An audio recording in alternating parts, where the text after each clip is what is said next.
RMJ Movie Reviews back with my review of Halloween Ends. Well, everybody, I've seen all the Halloween movies, all of them, every single one of them. I'm a gigantic Michael Myers fan. Halloween 1 is my favorite scary movie of all time. I'm a fan of the character and the franchise. I even like Season of the Witch. So obviously, I was very excited when they rebooted the franchise with the 2018 movie. I thought it was okay. There was a lot of things in it I was disappointed by, but I was fine. Especially where we're ending up right now, I'm really fine with it. Halloween Kills, I saw it and I thought it was okay at the time. I rewatched it on HBO Max like a couple months ago, and Halloween Kills is horrible. It's horrible. Um, I like the opening gore, and I like the flashback sequences, and I like the guy who was fake Dr. Loomis. Good stuff. Halloween Ends. I'm quite perplexed as to what the thinking was and the direction that they went with this movie. Um, Honestly, I want to give spoilers too. I don't want to be all vague. There's enough YouTubers who've already given reviews. You guys get the gist. I'm gonna give spoilers, and I'm gonna let you know before I give them. So anyway, Michael Myers has vanished after he killed Jamie Lee Curtis's daughter in the last movie, and she's kind of changed a little bit with her character. She doesn't want to be fixated on the horrible past. She's kind of a happy soccer mom now. Her granddaughter Alice, they live together. She seems to be on a happier track too. They've moved on from Michael Myers, but unfortunately, the town of Haddonfield has not. The evil has kind of, a la the way it infected Jamie at the end of Halloween 4, it kind of permeates throughout the city. And basically, this presence, this evil that Michael Myers, that, you know, came after his killing spree, unfortunately has found its way into a young man named Corey, who's accused of killing a child he was babysitting. And then Halloween Ends just kind of goes from there. Okay, spoilers are about to start now. Okay, I'm gonna give you one, two, three, four. Okay, so anyway, Michael Myers is sidelined through most of this movie. I will say 80% of this movie, Michael Myers is not in it. I would literally say he gets about 20% screen time. And I think 20% is being quite generous in me saying that. The bulk of the movie revolves around this Corey character because he accidentally killed the kid. It wasn't intentional. It really was an accident. The whole town believes that he's just a psychopath freak. And basically, they beat the kid down so much and accuse him of so much wrong. And he's got a terrible home life as well.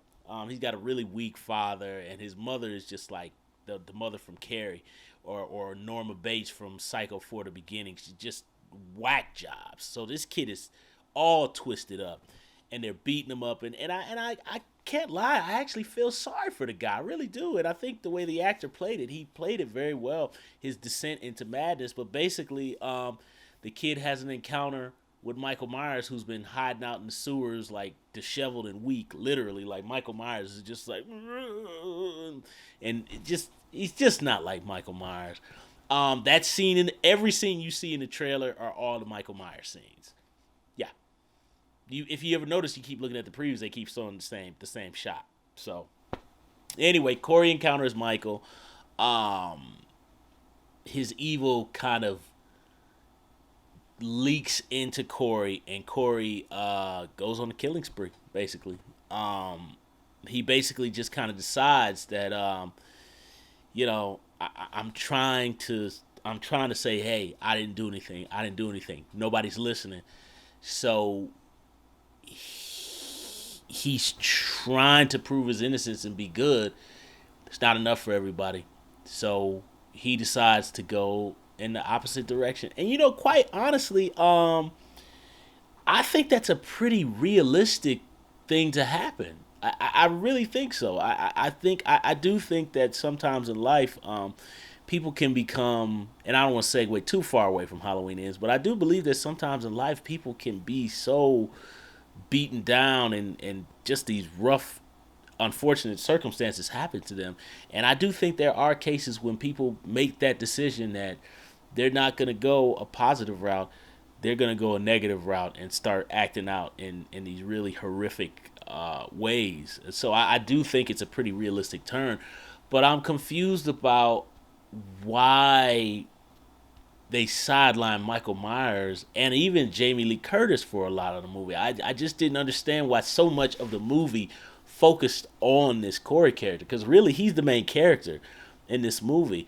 And I knew something was up when the movie started because first of all the credits are blue. Why would a Halloween movie? And I know I'm nitpicking y'all, but why would a Halloween movie have blue credits? They're always orange. Every movie they're orange. But they're blue and they're kind of like italics, like to the side, so it looks like the opening of like a Jean Claude Van Damme like Time Cop or Sudden Death. Like the credits look like that. It's really weird. Like I'm like what? Oh man, and I mean, did I dislike it? Pretty much all the wonderful people out on YouTube have pretty much already spoiled the whole damn movie anyway because they're a-holes and they just can't keep their mouth shut and they don't want to, go to a movie and let it be a surprise. So I pretty much knew where the movie was already going anyway, even though I stayed away from most of the heavy duty spoilers. But, I kept my expectations really low. So I guess I was just surprised that Michael Myers is not really in this thing. He's not in it. And there's a scene where Michael Myers literally, the Corey character physically overwhelms Michael Myers, slams him on the ground, and takes his mask to go on his killing spree. I was just sitting there like, what's going on? Why? And I know some people have said, oh, the opening is great. I will say that opening scene with Corey and the kid, it was a good setup. And that's a really creepy shot I like where Corey goes, we're going to have a good night or something like that he says. But his look in the camera is played very well. I would have liked if the movie would have played around a little bit with whether Corey intentionally killed the kid or not. It's plain as day that it was an accident. And I think maybe that's a kind of a mistake of the movie, is maybe they could have played around with that a little bit to leave us in suspense to figure out. I thought the movie was going to explore whether he did it or not. But it really is, he didn't do it and he gets accused of it. And basically, they beat the kid gets beat down. So he decides to, act out in a depraved way because he's in a jam where he can't win. I would say if this was not Halloween and you switched out Michael Myers for, I don't know, some serial killer movie and this was a one-off thing or something, I really don't think I would have such a strong reaction to it. But, and I actually honestly wouldn't think it would be that bad. It'd just be like a cool little killer movie, okay? But, to call it Halloween and Michael Myers is not really even in the movie. The kills are good. I think that opening sequence, like I said, it has a nice little bit of suspense and it has a nice little twist at the end. That's good. There are some good kills, and the finale. I know everybody's raving about the finale. Oh, when Jamie Lee fought Michael Myers, to me, in my opinion, it was underwhelming. There was some cool gore, but I will say out of all the confrontations that we've seen Jamie Lee Curtis have with the character of Michael Myers, H2O is still the best one out of all of them. H2O is probably where it honestly should have ended.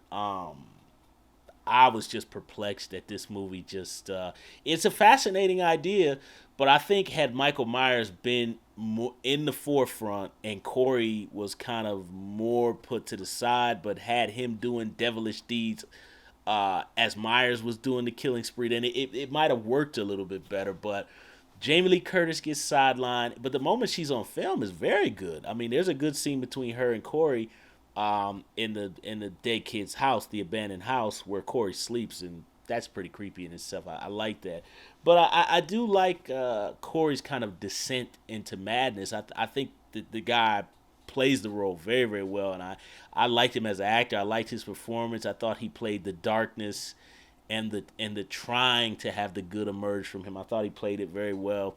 Um, the actor, I forget her name, who played the granddaughter, she looks, I always thought she was a good looking chick, but she looks really good in this one. Like she I think she looks very very at her prettiest in this movie, and compared to the other ones, she's very pretty in this, and her performance is good.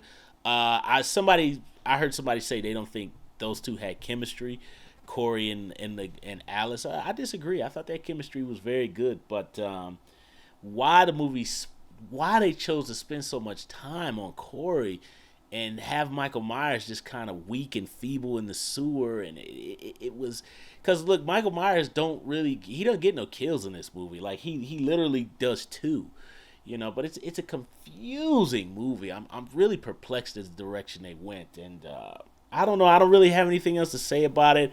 All I can say is this is gonna divide a lot of people. I liked the film, but it was only because I had no expectations and I knew where it was going. But this is a jarring movie, man. The Halloween franchise is over, but I'm totally confused as to what was going on here. So anyway, I'm sure you'll have a problem with Halloween Ends, so I'd recommend that you probably watch The Bridges of Madison Square County.